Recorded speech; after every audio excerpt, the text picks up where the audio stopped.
Hello and welcome to the Dad Whisperer. I'm your host, Dr. Michelle Watson. And if you are a father who is ready to add another tool to your fathering toolbox, then you've come to the right place. And even though I specialize in the dad-daughter relationship, you know that the things we talk about here also apply to your relationships with your sons. Well, I'm sure you have this down by now, but if you're a new listener, I want to review the template that works as a grid to guide our conversation each week, which is simply on your mark, get set, go. So every week, I want you as dads to envision yourselves standing side by side each other, getting ready to run your fathering race this week. And I'm on the sidelines as your coach, cheering you on and saying, on your mark, get set, go. On your mark is the topic or the theme. Get set as I fill that in with stories and stats. And go is always your action step where you can put your love for your daughters and your sons into action this week. Well, today I have a guest coach joining me who is no doubt someone you've all heard of named Michael Jr. He's an author, an actor, and most notably a gifted comedian. If you've seen him in person or watched any of his videos online or his sermons, oh my goodness, he's such a key communicator. He knows how to use comedy to drive home truths that convict and inspire. And although Michael Jr.'s passion is comedy, I mean, that's for sure. He has a gift that God has given him. He's also written a children's book called The Parts We Play. In fact, I met Michael Jr. in 2011, bought that book, love it, and would encourage you as a parent to buy that book for your kids because it's all about working together. And this man knows how to reach the hearts of kids too. Well, finally, on the home front, Michael's happily married. He and his wife are the proud parents of 5 beautiful children, and it's such an honor to have you here today. Welcome, Michael Jr. Yo, thank you so much. Wow, that's a great introduction. Hey, question, am I supposed to whisper when I talk on the show? Go for it. Is that what I'm supposed to do? It's the dad whisperer, and I'm a dad, so I don't know if I should whisper. Okay, no one has ever asked me that. It would take a comedian to catch that and pick up on it. Love it. Okay, let's. Okay. Okay, I'll meet you there. We'll see if dads can pick up what we're subliminally giving them messages. We'll tell them that. Oh, my goodness. Well, on your mark today is what it takes to be a selfie dad. Now, some people might be going, what are you talking about? Well, this is the title of the movie, right, that will open nationwide June 12th. You are the lead in this movie as a dad named Ben, and you're going to be unpacking a little bit of your heart for fathers today as it's reflected in the movie. Sound good? Well, let's do it. I'm excited. I'm pumped. Unpacking sounds like a lot of work, but Dad's always going to unpack something anyway. So let's do it. Okay, let's do it. Okay, I want to just first ask you. You've got 5 kids. How many are daughters, and what ages are they? I have 4, technically 5, and I can explain that. So I have 4 daughters and then 1 son. My youngest daughter is how old is she? I used to say, I guess this was back at a different age. Yeah, and I have a spread like from college to just getting out of Pampers. Actually, it's the same one. She's real smart. Okay. Anyways, so now actually their ages, the youngest is 9 and the oldest is like 27. Oh my goodness. Yeah, I got a range because I love my wife. Let me just say that. There you go. At that for the show. Yeah. Mm-hmm. Yeah, and I know how to whisper to her. That's why we got all these kids, because I can be a dad whisperer and a husband whisperer. There you go. Which is a different show. It's different. Exactly. It's a different show when you're a husband whisperer. Yeah. There you go. Oh my goodness. Okay, well, tell us a little bit about the movie and what's at the heart of Selfie Dad. So I think that the heart is really about really lined up to where my heart is. Like I think the greatest. Like I have some cool titles as you mentioned. I've done TED Talks and I'm a author and actor and all of that stuff. But the best name I've ever been called is Daddy. Like that is the best. That's the favorite thing. When my kids say, "Hey, Dad," or they send me a text, whatever it is, like that is the best. Yeah. So in this movie, you actually get to see the transformation that a dad goes through from when he's really focused on himself. He still loves his kids. You can love your children and really be there for them and feel like you're really supplying them what they need as far as food and shelter and clothing. Mm-hmm. But it's a different level when you dig a little deeper and look under the surface and say, hey, what does my child really need? Yeah. What they really need is that connection. So in this film, you actually get to see that transformation take place in my character, Ben Marcus, in a really cool way because it's a good film, like it's a phenomenal story, but also, well, I do stand-up comedy for a living, so the directors were nice enough to allow me to improv some things on the way there. So it's kind of takes it takes an interesting twist throughout the film, just because there's some stuff in there that I kind of add. Yeah, so that's really fun. Cool. But to hear the feedback that we're getting from this movie is really, really inspiring as well. So I really hope that a dad just goes there. Yeah, he can enjoy it. I hope it can inspire him and help him see there's some slight little adjustments that he can make to possibly be, in fact, I would say for sure, to be even a greater dad as a result of with what happens in this movie. Yeah. Well, even this week, I had the privilege of watching it. And as you just found out before we started, this conversation and started rolling this on air, I was already moved to tears because seeing the transformation in this dad's life where he, I would say, goes from being pretty self-absorbed to becoming his kids, right? His kids are absorbing his heart and that focus, that change. What dad can't relate to that, right? What dad can't be inspired to go, what does it look like to actually see a transformation happen where you engage the hearts of your kids more intentionally? And I love that in the movie. Mm. So rock on that. Yeah, that's great. I think a great way to say it is it's almost like a dad when you're in the delivery room. That's a big move, but now it's really time to put yourself in a position where you can deliver to that child that really needs you. But it never stops. Like there's not you're probably, depending on your age, you're probably in your third trimester of growing as a dad. So it's something that you got to continue to do and grow in. Like I'm constantly learning stuff and refining because my kids have such different ages. I have to, at some point, I have to turn into the coach, into the friend, and do just whatever I can. And it's also really important that people understand the value of being a father like one. Mm-hmm. There's kids around you who don't have a dad in their life, but yet they probably could really use some encouragement from a male figure. Yeah. So even if I never really, even if I know I'm only going to see a kid for a second, and whether it be in a grocery store or if there's somebody coming into a autograph line and it's a mom and I can just do the math and know that she's single. Yeah. I'll more times than not try to go out of my way to encourage the little kid, the little boy, and say, man, those are some big muscles you have. And then he's 6 years old. He's like, wow, thanks. But I know that's going to stick with him in a huge way because he may have not heard that encouragement before from another man. Oh, my goodness. So I mean, that might be the go step. Yeah. Yeah. Look for opportunities. So I look for those opportunities to be a dad in the moment to somebody else if I can, with just some words or some encouragement or just a look of confidence in another little kid, because who knows if they're going to get it anywhere else. And that might be the go step, right? That a dad needs to hear today is, I'm going to kick that up a notch, right? I'm going to take action. But great. I want to put a little plug. Because you use the word deliver and delivery room.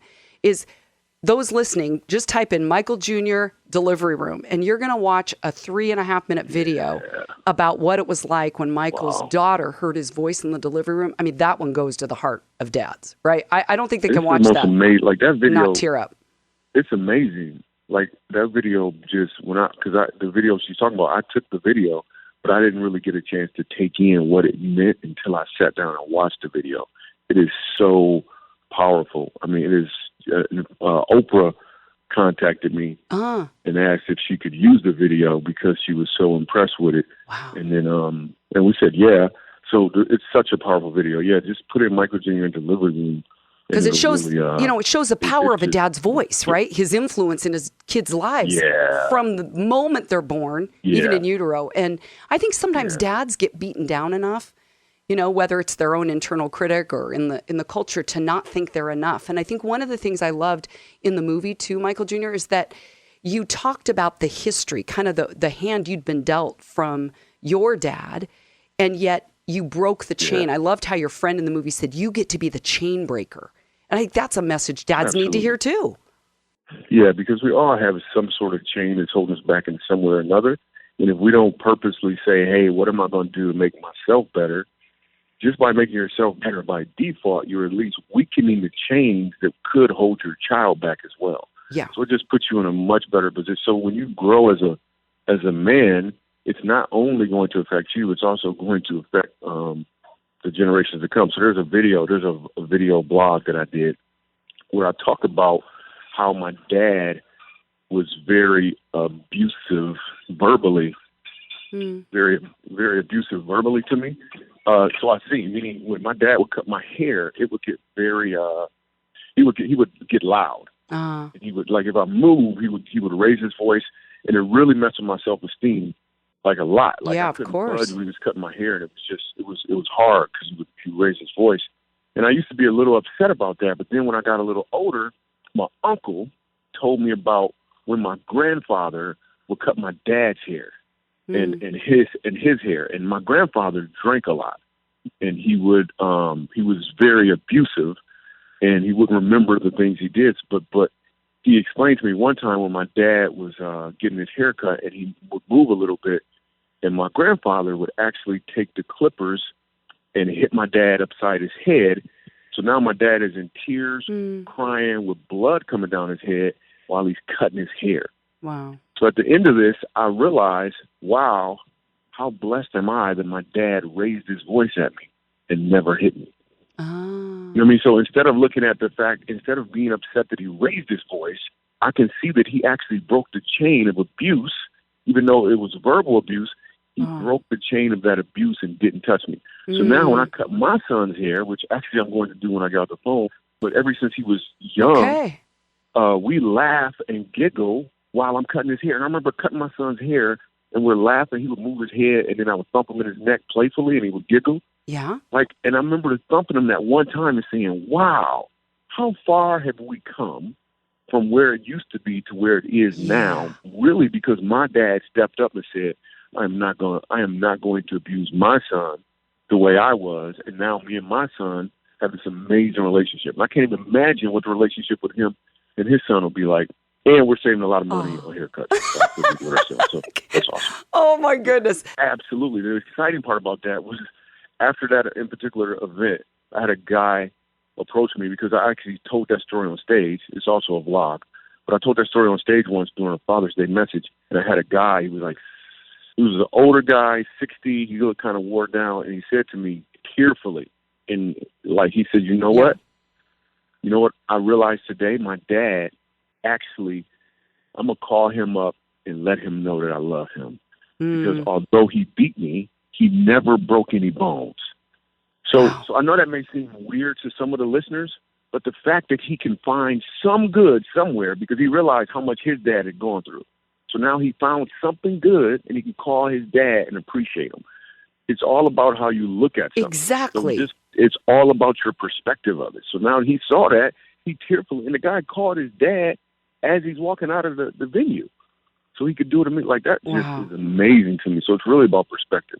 You know what I appreciate about that? In this movie, Selfie Dad, you're going to see a lot of that growth. What I love about that is that you're getting real. Like, I think some dads feel like the bar is set so high that they constantly feel like a failure with this perfect ideal. But you're saying, Dad, just take one step, right, to move the needle a little bit to change it in this generation. That's awesome. Absolutely. Even if the goal was to encourage one of your kids once a week, depending on where you are, whatever that is, or even if the goal is to send a text to be like, hey, I just want you to know you're awesome. You don't even have to necessarily get to the point because it depends where you are, where you're saying I love you. Just say, hey, I notice you. I appreciate you. Just a text or just like whatever it is. And if you're a listener, your dad, I challenge some of my people who come to my live events to send a text every once in a while. And this lady came back after intermission in tears because her dad replied back. Yeah. I said, simply send this text out. Your listeners could do this too. Send out a text to somebody, not those top 3 people you always text. Send this text out. The text says, hey, I love you. I appreciate you. I'm sorry I don't say it enough. And then just send it. Oh, that's just so send good. that one. So I had them do that. So I had my my audiences at this comedy show do this right before intermission, and they did it. And this lady approached me in tears, crying. She said, "My dad just told me for the first time ever that he loves me." Oh, she's my in tears goodness! At a comedy show because he responded back to her text, so sometimes the kids can make the first step because maybe the dad is just hung up because it's hard. Sometimes we don't know how to get over it. Sometimes we're so caught up in what we did wrong that we can't see the right. Yeah. So maybe if you show us the right, it could start some momentum. And I love that you're giving But that's dads what'll the happen right in this thing. movie too. Yeah, you're right. It's in the movie. When people see this movie, I think it'll inspire you in a big way. Absolutely. So I love that. I love you. What were your 3 sentences? I love you. And then it was, I don't tell you that enough. I love you. I appreciate you. I appreciate you. I'm sorry I don't tell you enough. I'm sorry I don't tell you that enough. Yeah. Oh, I love that you're giving go steps as we go instead of waiting to the end, because that's what I found in the last decade of coming alongside men. They're like, tell me what to do to fix it. Tell me what to do it right. And if their dad didn't model that, they need to learn from a dad like you who's seasoned. How's that instead of old? You like that? A seasoned dad who's saying, here, say this, do this, you know? Is it like cayenne pepper seasoning, or what kind of pepper? What kind of seasoning? I love cayenne. Like, is it just... Cayenne will work. Okay, boom, there you go. Boom, there you go. Well, if you're just joining us today, welcome. I'm Dr. Michelle Watson, the Dad Whisperer, here today with comedian and author Michael Jr., and we're talking about what it takes for a dad to be a selfie dad. So what would you tell dads, Michael? What is a way that a dad can be a selfie dad? Because we know selfies are like self-absorbed picture, you know? Yeah. Well, most of the time the dad, I'm just going to get super philosophical, I guess now. Most of the time the dads in the family have the longest arm. So he also has the ability to capture the entire family in one picture. Ooh, you're getting deep. Thing. Oh, this is deep. So a dad also has the ability to capture the entire family with his words if he chooses to use them right. So I think a big move is to, first of all, dad, just evaluate, hey, what's a word or some words that I can say to any of my family members to lift them up, to encourage them in any way, even if it's the slightest thing, even if it's like, hey, thank you for making dinner. Thank you for that one time. Or what text can you send out? Or what can you do? And in the movie Selfie Dad, that's kind of what I learned throughout the process. This character is constantly learning, wait a minute, I don't have to do something amazing and almighty and triumphant to be a great dad. I just have to be there. I just have to listen. I have to be willing to show up to the game, or a huge move, or still remember the exact day and the setting when my dad did this in particular thing. Yeah. The first time my dad ever apologized to me is something that I have never forgotten. Like, just the fact that you are vulnerable, or the fact that you're human and not super, is a significant message. Yeah. Like a significant message that a dad can deliver simply by apologizing, or simply by saying, hey, on that thing, that day, I really messed up. Yeah. I'm sorry. Can you forgive me? Yeah. So dads have so much, like, I don't care. I mean, I know there's moms listening, but a mom can say something to a kid, depending on the relationship, and she might score 2 points of impact. Let's be real. But when a dad says the exact same sentence, depending on the relationship, he's probably going to get like 8 points of impact because he said it. Now, again, it depends on the relationship, but I know specifically whichever parent you love, you crave the most, is going to have the biggest impact. And more times than not, we're craving the dad's love because of the mom. Right. Yep. Like, she's there. Yep. She's there, and you still got those endorphins and that connection from. So a dad is very, extremely important. And you know I'm right there with you. No, at the beginning, preaching that one. 3 minutes worth. Yeah, even though we just really added just like 3 minutes worth of work at the beginning, but we just need to do some, and then the mom takes the other 9. Yeah, exactly. Well, even picking up on your getting philosophical there for a minute, I'm like, okay, I didn't think of it till right now, but selfie dad, we're like, Dad, bring yourself to being a dad. Bring just you as a dad when you bring yourself. Okay, you like that? You can borrow that if you want. Absolutely. So you're bringing all that. I do like that. Okay, so speaking of bringing yourself as a dad to the relationship, one of the themes in the movie, as you're probably not surprised that I loved, was your relationship with your teenage daughter.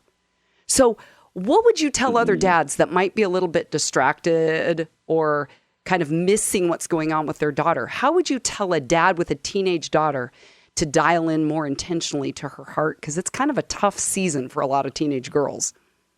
Yeah, teenage daughters, they straight up, I'm just going to tell you, dads, and I don't know the exact scenario, but your daughter absolutely loves you, but she is going to be a beast to deal with. Like really. So my daughter, in her teens, just couldn't be around me. She still respected me, but she just didn't want to be around me, or she would do things So here's one move that I make with my kids, and it's really very cool. So there's two things, but my kids, when they were like up to 6 years old, 7 years old, as dads know, as soon as you walk in the door, they would come running to me. Right. They come running and hugging my leg and kissing. It's the best. But right around 11, 12, 13, they stopped that completely. They weren't doing any of that. And at first, it hurt a little bit. I was like, wow, why don't they not care anymore? What's going on? But I realized they're just at that age. So what I started doing, and I still do it to this day, when one of my kids walks through the door, I run up to them and hug them. Because they did it for me all of those years and made me feel amazing. Now, one daughter in particular, especially in her teens, didn't like it at all. I mean, she just didn't like it. She was just like, no, Dad. She would always kind of fight a little bit or squirm a little bit. But then one day, their mom, or I can't remember if it was me, while she's squirming and fighting and saying she didn't want it, my wife took a picture.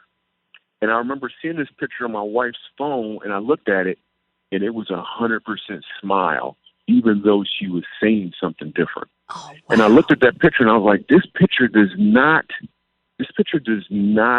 say what her voice is saying. This picture says, I love every moment of this, Dad. Please don't. So then I started paying attention to her mannerisms when I would do that. And her voice would say one thing, but her body was like, please. In fact, one time I was slow greeting her at the door. Yeah. And I saw her kind of position herself like, hey, Dad, what about that hug that I say I don't really want? So what I'm saying is, dads, listen, continue to pursue your daughter. Pursue her because she absolutely is loving every minute of it. She just has no idea how to explain it. It's just not there. But pursue her. Like, pursue her, tell her you love her, and then when she's mean, just don't take it personal. She's just going through that thing. You're her dad. Yep. It's a great opportunity to show her no matter what, you're never going to leave. So recently, now my daughter's 22 years old, and she actually confessed to me. She was like, Dad, I love all of that. I needed it. Thank you for not stopping when I asked you to stop. Exactly. Dad, I'm telling you, she's loving it. She's loving it. Yep. She's loving it. And she's needing it. To her. Yep. And I love how she needs it too. I actually wrote down a quote that you as Ben in the movie The Dad said, where he said to his daughter, I'm your dad and I'm hopelessly devoted to you. Of all the daughters in the world, you're the one that I want. And I just want to say one other thing to springboard on what you just said about the photo is my dad and I did this thing for about 5 years where we grocery shop and we would take a dad-daughter selfie in the grocery store with like a pan on our head or a gift bag or a piece of fruit. And we just put this out on social media. And I cannot begin to tell you the number of people that said, we wait for your Monday night dad-daughter selfie with your captions. And I think there's something about the dad-daughter bond, right? Oh, that's so that just cool. People draw to. And maybe so cool. With what we're saying is dads, just... You know, as we wrap up the show here, we're just saying do something practical. Just do one thing today to invest in your kids. Do a dad-daughter selfie, take a photo of her, write her a text. You're just saying get real because your daughter needs you. Well, here we're wrapping up our show. I wish we had all day to talk. This has been so great. Cool. Okay, well, I got to give you listeners one more thing. Okay, one more. So two things. One, I don't. That line you just said from the movie. Yep. Is actually, I don't know if you caught it because we slipped it in there very strategically. The line that you just said is actually the lyrics from the movie Grease. Oh, I didn't. Now, if you you're the one that I want. Movie, If you notice at the beginning of the movie, my daughter she's was in the movie Grease, but or the I didn't play. even care about it. Oh. But at the end of the movie, I'm actually quoting the other thing I want you guys got to do this. You got to do that. I did it for my youngest daughter. Get your kids, especially if they're like 3 and under, get them an email address. Your daughter, get them an email address. Hear me out. And then dads, randomly, whenever you're at work, whatever you're doing, take a picture, take a selfie, like the movie Selfie, Dad, and send them an email telling them what you're thinking about them right now. You're at work, you're at the grocery store, whatever. Just send them an email. And then, but they don't have access to the email until they're 17 years old. And then when they turn 17, 18 years old, you give them this email, and it has all of these amazing, beautiful pictures of you saying what you thought about them and how you were thinking about them and what you were doing. So I've been doing that for my daughters for a while, and when they turn 18, they get to open up. That's so this cool. Email that has all of these messages. So you guys got to do that. Anyway, so I look forward to seeing you guys in theaters on June 12th. Selfie Dad, the movie is coming out. Please check it out. I think you're going to be moved by it in a really cool way. Absolutely. Well, On Your Mark today has been What It Takes to Be a Selfie Dad. You've heard from Michael Jr. He's really made that topic and that theme come alive. Your go step has been woven all throughout our conversation. As always, you can go to my website at drmichellewatson.com and find more resources. I have a link to Amazon where you can find my book, Dad, Here's What I Really Need From You, a guide for connecting with your daughter's heart, that's also available on Audible. And then you can always listen to any show of The Dad Whisperer on Spotify, iTunes, or Google Play. Remember, you can also subscribe to the podcast there. Well, this wraps up another week's program. It's been great to be here with you all. I'm Dr. Michelle Watson, the Dad Whisperer, signing off and encouraging you to make today a day where you are intentionally and consistently investing in pursuing your daughter's hearts. Go Dads.